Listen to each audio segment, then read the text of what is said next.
नमस्कार, स्वागत है आप सभी का व्यक्ति विशेष में। मैं हूं आपके साथ हेमंत कुमार। तारीखों का ऐलान भले ही ना हुआ हो, लेकिन राजस्थान विधानसभा चुनाव की बिसात करीब करीब बिछ गई है। मुद्दों के मोहरों के साथ सियासी खिलाड़ी अपनी अपनी सदी हुई चालें चलने लगे हैं और इसी बीच सियासत के एक मंजे हुए खिलाड़ी ने ऐसा मुद्दा उठाया कि राजस्थान से दिल्ली तक खलबली मच गई। उसने अपनी ही सरकार को जनता से किए गए वादों की याद दिलाई। इतना ही नहीं, पहले एक दिन का अनशन और फिर 17 अप्रैल से पूरे प्रदेश के दौरे का ऐलान। आखिरकार चुनाव से पहले किसने छेड़ा भ्रष्टाचार के खिलाफ अभियान? चलिए देखते हैं आज का व्यक्ति विशेष।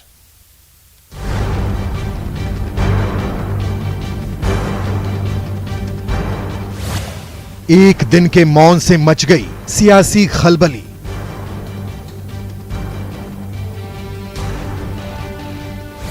चर्चाओं का दौर चलने लगा राजस्थान टू दिल्ली।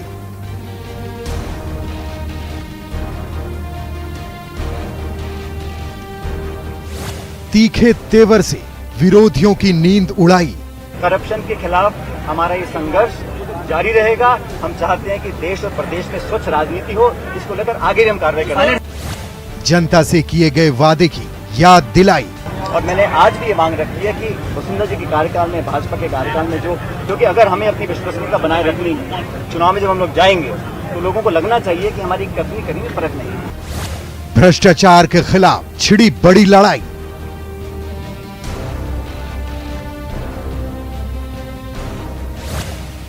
घोटालों पर कड़ी कार्रवाई की मांग उठाई।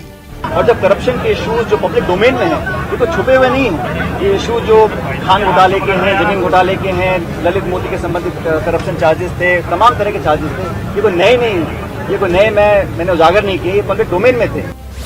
शहर शहर गांव गांव जाएंगे।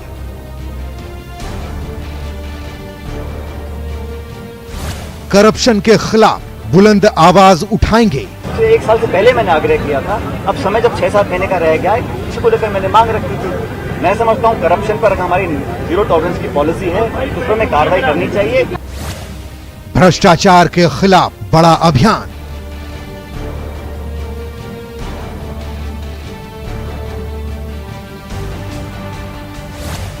सत्रह अप्रैल से दौराए राजस्थान।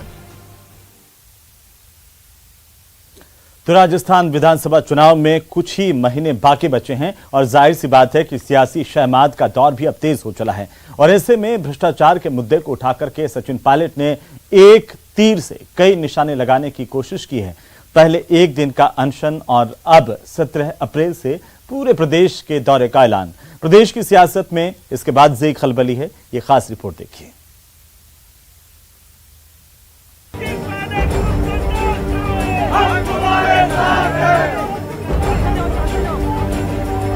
9 अप्रैल 2023 प्रदेश कांग्रेस के कद्दावर नेता सचिन पायलट ने राजधानी जयपुर में एक प्रेस कॉन्फ्रेंस बुलाई। प्रेस कॉन्फ्रेंस में उन्होंने जो मुद्दे उठाए, उसने प्रदेश की सियासत में खलबली मचा दी। उन्होंने राज्य सरकार के कार्यकाल में कई भ्रष्टाचार के आरोप लगाए और उनकी निष्पक्ष जांच की मांग उठाई। भ्रष्टाचार के मुद्दे पर पायलट ने बीजेपी को तो घेरा ही, इन मामले की जांच नहीं कराए जाने को लेकर अपने सरकार पर भी सवाल उठाए। उन्होंने अशोक गहलोत के बयान वाले वीडियो क्लिप भी दिखाई और सवाल पूछा कि आखिर भ्रष्टाचार के इन आरोपों पर जांच क्यों नहीं हो रही। इतना ही नहीं, उन्होंने भ्रष्टाचार के खिलाफ 11 अप्रैल को शहीद स्मारक पर एक दिन के अनशन का ऐलान भी कर दिया। करप्शन के खिलाफ हमारा ये संघर्ष जारी रहेगा। हम चाहते हैं कि देश और प्रदेश में स्वच्छ राजनीति हो, इसको लेकर आगे भी हम कार्रवाई करेंगे। और मैंने आज भी ये मांग रखी है कि वसुंधरा जी के कार्यकाल में, भाजपा के कार्यकाल में जो कि अगर हमें अपनी विश्वसनीयता बनाए रखनी है, चुनाव में जब हम लोग जाएंगे तो लोगों को लगना चाहिए कि हमारी कथनी कहीं में फर्क नहीं है। जाहिर था सचिन के इस नए एक्शन पर रिएक्शन होना ही था। राजस्थान की सियासत में खलबली मच गई। विधानसभा चुनाव से ठीक पहले सचिन के इस ऐलान की अलग अलग व्याख्या शुरू हो गई। कई लोग इसे सचिन की महत्वाकांक्षा से जोड़ने लगे, तो कई लोगों को भ्रष्टाचार के खिलाफ इस लड़ाई में कोई बुराई नहीं दिखी। लेकिन इस ऐलान के कुछ घंटे बाद ही कांग्रेस आलाकमान की ओर से जो रिएक्शन आया, उससे ये बात साफ हो गई कि कम से कम आलाकमान को सचिन का ये कदम अच्छा नहीं लगा। ये जो डेमोक्रेसी में हर लीडर को अपनी बात कहने का और आगे बढ़कर काम करने का अधिकार देश के संविधान ने दिया है।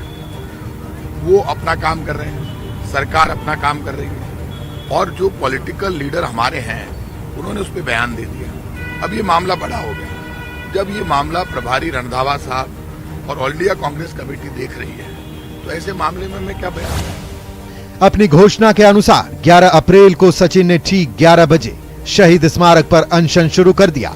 एक मंझे हुए सियासी खिलाड़ी होने का बड़ा सबूत देते हुए उन्होंने इस कार्यक्रम से अपने समर्थक मंत्रियों, विधायकों को दूर रखा। शहीद स्मारक पर पहुंचने से पहले पायलट ने 22 गोदाम सर्कल के पास समाज सुधारक ज्योतिबा फूले की प्रतिमा पर पुष्पांजलि अर्पित की। सचिन के इस अनशन में पूरे राज्य से बड़ी संख्या में उनके समर्थक पहुंचे और भ्रष्टाचार के खिलाफ उनकी इस लड़ाई को पुरजोर समर्थन दिया। वहीं अनशन पर आला कमान की नाराजगी को दरकिनार करते हुए सचिन ने 17 अप्रैल से पूरे प्रदेश के दौरे का ऐलान भी कर दिया। ये करप्शन का इशू है और करप्शन के इशू हम तमाम बातें मीटिंग में, सभाओं में, प्रेस कॉन्फ्रेंस में हर जगह बोलते हैं और करप्शन के खिलाफ हमें बोलना भी चाहिए। और करप्शन के खिलाफ हमारा ये संघर्ष जारी रहेगा। हम चाहते हैं कि देश और प्रदेश में स्वच्छ राजनीति हो, इसको लेकर आगे भी हम कार्रवाई करेंगे। सचिन को इस बात का अंदाजा था कि उनका अनशन शायद उनकी पार्टी को ही रास न आए और ऐसा ही हुआ। पार्टी के प्रदेश प्रभारी सुखजिंदर सिंह रंधावा ने कहा कि राजस्थान को पंजाब नहीं बनने दिया जाएगा। इधर पायलट पार्टी के बड़े नेताओं से मुलाकात के लिए दिल्ली रवाना हो गए। इसके साथ ही प्रदेश कांग्रेस की अंदरूनी सियासत दिल्ली शिफ्ट हो गई। पार्टी के प्रदेश प्रभारी रंधावा ने इस मुद्दे को लेकर 13 अप्रैल को पार्टी के वरिष्ठ नेताओं के साथ बैठक की और सचिन के अनशन पर काफी तल्ख तेवर दिखाए, लेकिन जल्द ही ये तेवर नर्म हो गए। सूत्रों के मुताबिक कांग्रेस हाईकमान इस मामले में जल्दबाजी नहीं करना चाहता और बहुत सोच समझकर ही इस मामले में आगे फैसला लेने की रणनीति पर काम कर रहा है, क्योंकि राजस्थान की सियासत में कांग्रेस के लिए पायलट कितना अहम है ये पार्टी बखूबी जानती है। इधर सचिन पायलट ने फिर से भ्रष्टाचार के मुद्दे को लेकर पूरे प्रदेश के दौरे की तैयारी शुरू कर दी है। 17 अप्रैल से सचिन पायलट के दौरे के कार्यक्रम बन गए हैं। पायलट 17 अप्रैल को 11 बजे पायलट शाहपुर के खोरी में परमानंद धाम के कार्यक्रम में शामिल होंगे।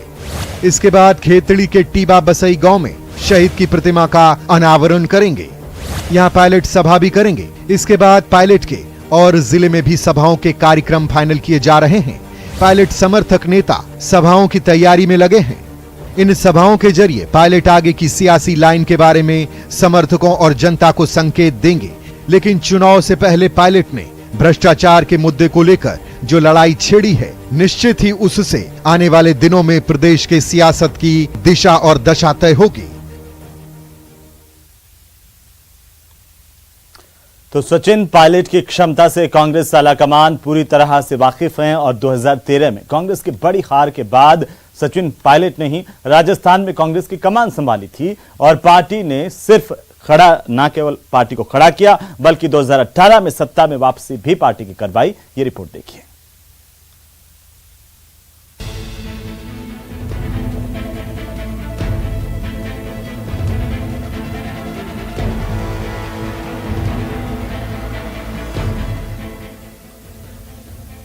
– 2013 का विधानसभा चुनाव, बीजेपी की आंधी में कांग्रेस उड़ गई।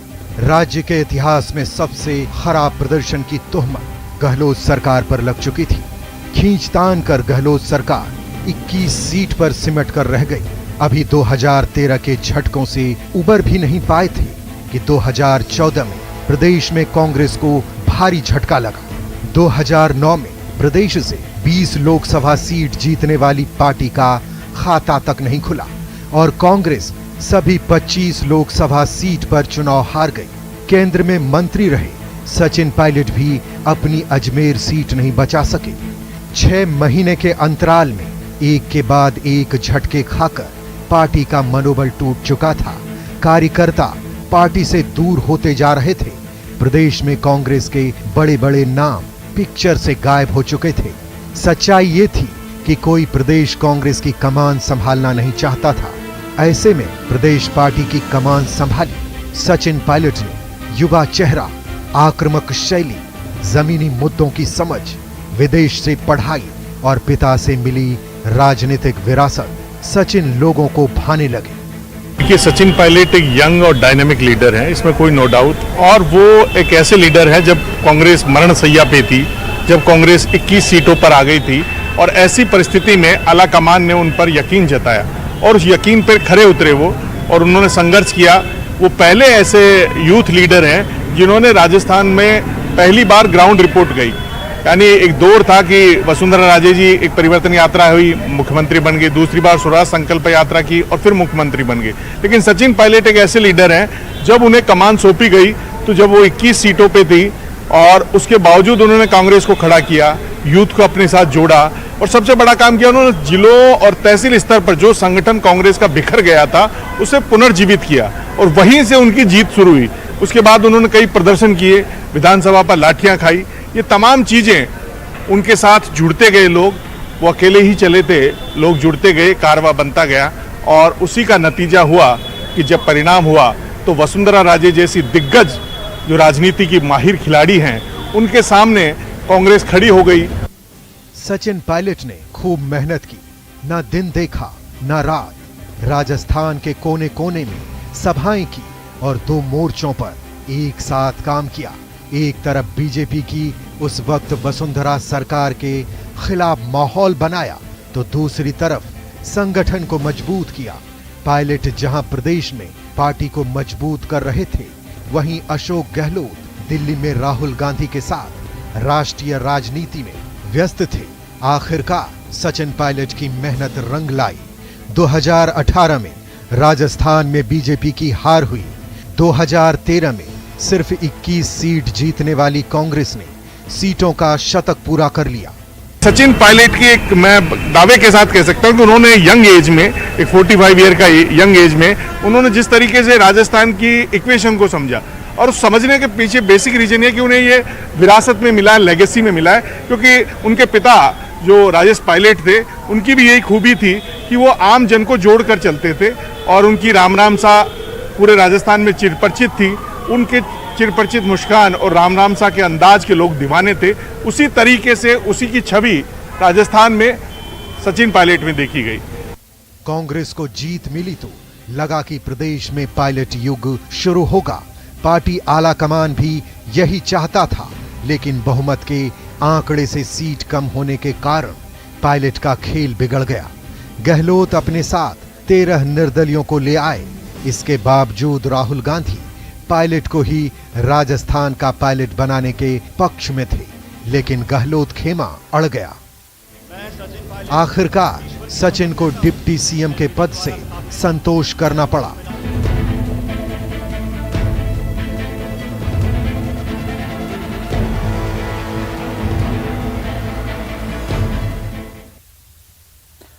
ये बात भी सही है कि सचिन पायलट को सियासत विरासत में मिली, लेकिन सचिन पायलट आज जिस मुकाम पर हैं वे खुद उनकी मेहनत की वजह से हासिल हुई है।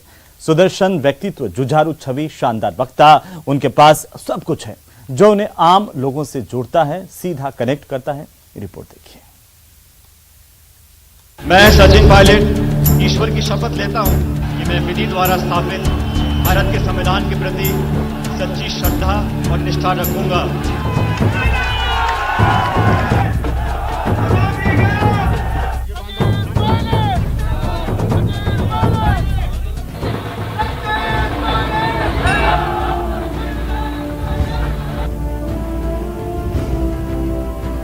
11 जून 2000 एक ऐसी तारीख जिसने सचिन पायलट की जिंदगी की गाड़ी को घुमा कर रख दिया। पिता राजेश पायलट की सड़क हादसे में मौत के बाद न चाहते हुए भी उन्हें सियासत में कदम रखना पड़ा। तब सचिन की उम्र सिर्फ 22 साल ही थी। जाहिर है शुरुआत में सियासत में उनकी पहचान उनके पिता राजेश पायलट ही थे। 2004 में 26 साल की उम्र में दौसा से पायलट की जीत ने उनकी सियासी विरासत को आधार दिया।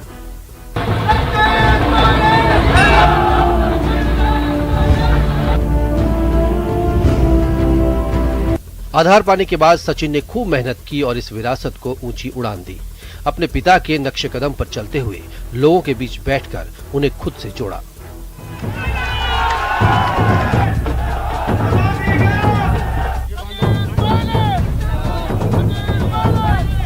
जो एक बरसों से पूर्वी राजस्थान में बीजेपी सक्सेस हो रही थी किरोड़ीलाल मीणा की वजह से, उसकी काट अगर किसी ने ढूंढी तो वो नेता है सचिन पायलट।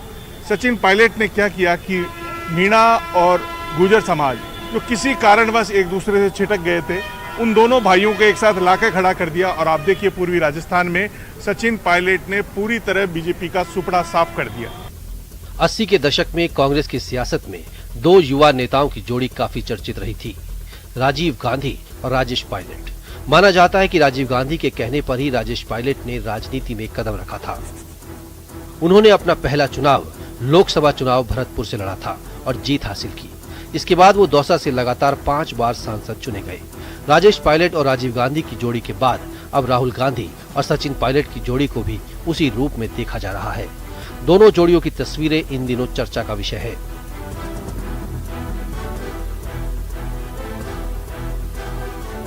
कई राजनीतिक मोर्चों पर राहुल गांधी और सचिन पायलट साथ देखे जा सकते हैं। दरअसल 2004 में ही राहुल गांधी पहली बार अमेठी से सांसद बने तो सचिन पायलट ने दौसा से लोकसभा का चुनाव जीता।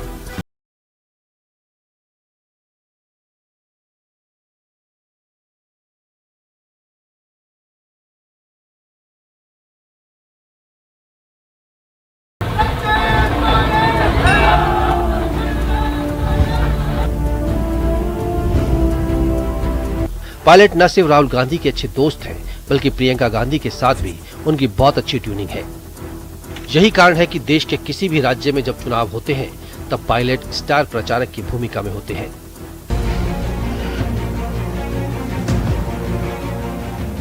तो यूथ को उनकी स्टाइल पसंद है। यूथ को उनका एक दूसरा रीजन ये भी कि वो बहुत अच्छा बोलते हैं, उनमें बहुत पेशेंस है। उनके पेशेंस की खुद राहुल गांधी तारीफ कर चुके हैं कि सब्र अगर किसी से सीखनी है तो सचिन पायलट से सीखिए। सचिन पायलट का पॉलिटिकल जो कद है वो इतना बड़ा है कि आप देखिए कि जब दिल्ली में महाकांग्रेस की रैली होती है तो उसमें एक विधायक, अभी वो किसी भी पद पर नहीं है, एक विधायक है, तो भी सचिन पायलट को दिल्ली बुलाया जाता है। आज कांग्रेस में कोई भीड़ को खींचने वाला लीडर है तो वो सचिन पायलट है।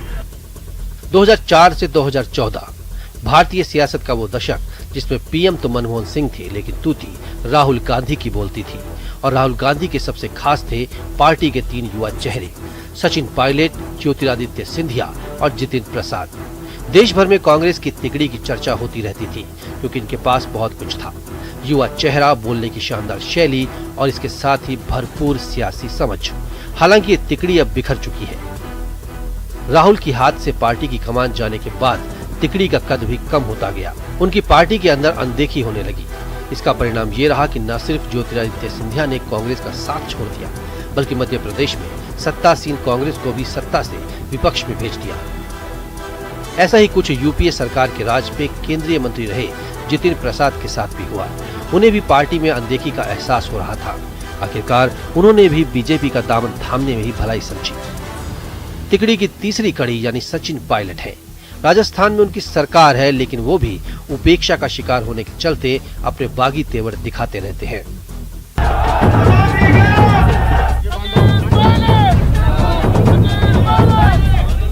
2020 में हुआ मानेसर कांड भी इसी का नतीजा था। तब पार्टी ने सचिन को भरोसे में लेकर उन्हें बागी बनने से रोकने में कामयाबी हासिल कर ली थी। लेकिन अब एक बार फिर गहलोत और पायलट में टकराव का दौर चल रहा है।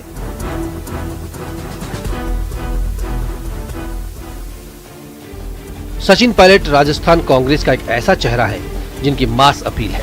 खासकर युवाओं में पायलट का जबरदस्त क्रेज है। सोशल मीडिया पर पायलट की बड़ी फैन फॉलोइंग भी इस बात की ताकीद करती है। आंकड़ों में देखा जाए तो सचिन पायलट के ट्विटर पर 44 लाख से ज्यादा फॉलोअर्स हैं, जबकि फेसबुक पर भी 28 लाख से ज्यादा लोग सचिन पायलट को फॉलो करते हैं। इसके अलावा इंस्टाग्राम पर भी 4,48,000 से ज्यादा फॉलोअर्स हैं। कहा जा रहा है कि राजस्थान का यूथ आज भी सचिन पायलट के साथ। अगर हम देखते हैं कि वो अगर बांसवाड़ा जाते हैं तो वहाँ भी भीड़ उमड़ती है, गंगानगर जाते हैं तो वहाँ बस जो ही ट्रेन से उतरते हैं लोग उमड़ते हैं। तो जो दीवानगी है वो सचिन पायलट की बहुत अहम रखती है, बहुत अहमियत रखती है। सचिन पायलट की अगर आप मीटिंग्स में जाएंगे तो आपको पता लगेगा कि लोग उनकी स्पीच सुनने नहीं आते। मैंने कई मीटिंग्स में देखा वो लोग I love you pilot, I love you pilot, ये जो दीवानगी की हद है। यानी आप देखिए दिल्ली तक में जब पर्चा भरने जा रहे हैं राष्ट्रीय अध्यक्ष के खड़गे साहब, तब भी वहाँ के समर्थक पहुँच गए। और जिस तरीके से सोशल मीडिया पर उनकी फैन फॉलोइंग है, नो डाउट राजस्थान में सोशल मीडिया में फैन फॉलोइंग में सचिन पायलट बहुत भारी है। 2018 में भी सचिन के सिर पर सीएम का सेहरा बंधते बंधते रह गया था। इस बार भी उम्मीदों ने उड़ान भरी थी, लेकिन लैंडिंग से पहले ही हवा बदल गई। अब एक बार फिर पायलट ने हुंकार भर दी है।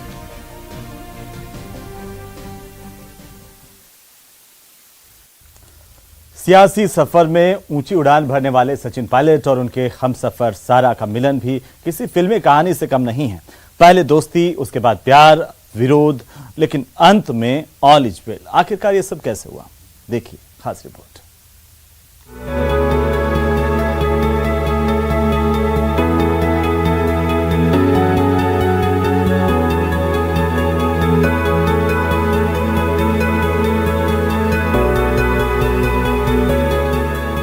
Emotion, action, drama, Sachin Pilot की प्रेम कहानी पूरी तरह से फिल्मी है। अमेरिका की पेंसिल्वेनिया यूनिवर्सिटी के वॉर्टन स्कूल में एमबीए के दौरान लंदन में उनकी मुलाकात जम्मू कश्मीर के पूर्व मुख्यमंत्री फारूक अब्दुल्ला की बेटी और उमर अब्दुल्ला की बहन सारा अब्दुल्ला से हुई। उसके बाद मुलाकातों का दौर चला और दोनों एक दूसरे को चाहने लगे। एमबीए की पढ़ाई करने के बाद सचिन भारत लौट आए, लेकिन सारा को पढ़ाई के लिए लंदन में रुकना पड़ा।